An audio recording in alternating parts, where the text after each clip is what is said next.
নমস্কার বন্ধুরা, আজ আমি আপনাদের তেল ছাড়া আলু চচ্চড়ি করে দেখাবো। এটা আপনারা সকালে ব্রেকফাস্টে বা রাতের ডিনারে তৈরি করে খেতে পারেন।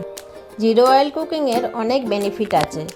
এতে ওয়েট লস হয়, ট্রাইগ্লিসারাইড কমতে সাহায্য করে, এমনকি পয়সারও সাশ্রয় হয়। বাই দ্য ওয়ে, আমি রূপা, আপনারা দেখছেন রূপার হেলদি হেসেল।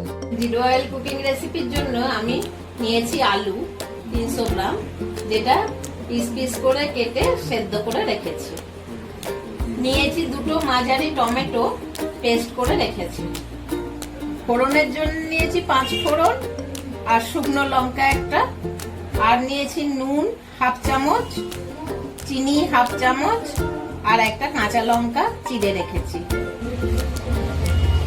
কড়াটা গরম হয়ে গেছে, আমি এবার এই কড়ার মধ্যে দিয়ে দেবো 5 ফোড়ন,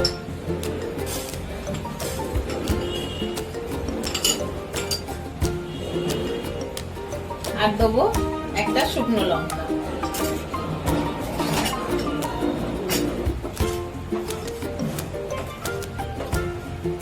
ফোড়নটা আমি ভালো করে রোস্ট করে নেব শুকনো কড়ায়।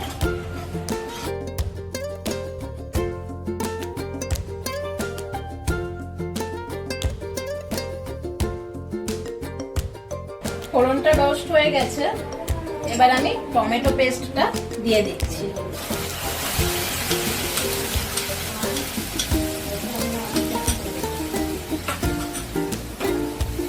ভালো করে নাড়তে হবে, অবশ্যই লো ফ্লেমে এগুলো করবেন, যেহেতু তেল ছাড়া এটা রান্নাটা।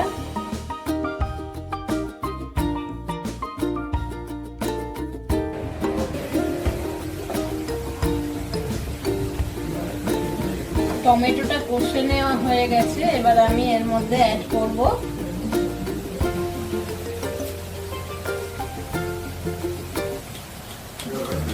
অল্প পরিমাণ হিং,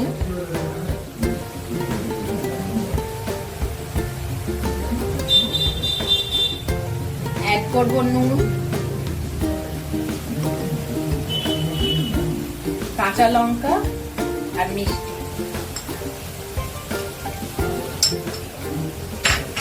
ভালো করে আমি আবার এটাকে কষে নেব।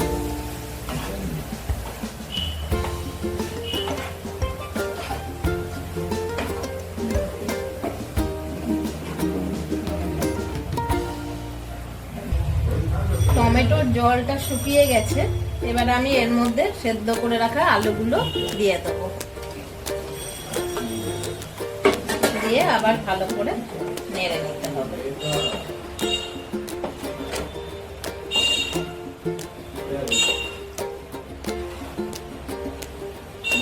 ফ্লেমটা বাড়িয়ে নিলাম।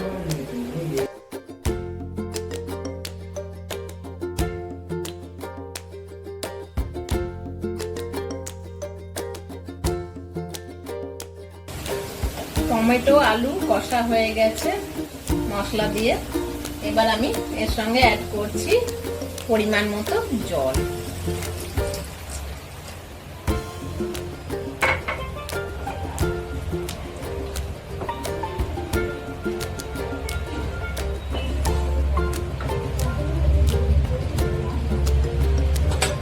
দিয়ে 2 মিনিটের জন্য কড়াটা ঢাকা দিয়ে দিলাম। মিনিট হয়ে গেছে, আমি এবার ঢাকাটা খুলে নিলাম।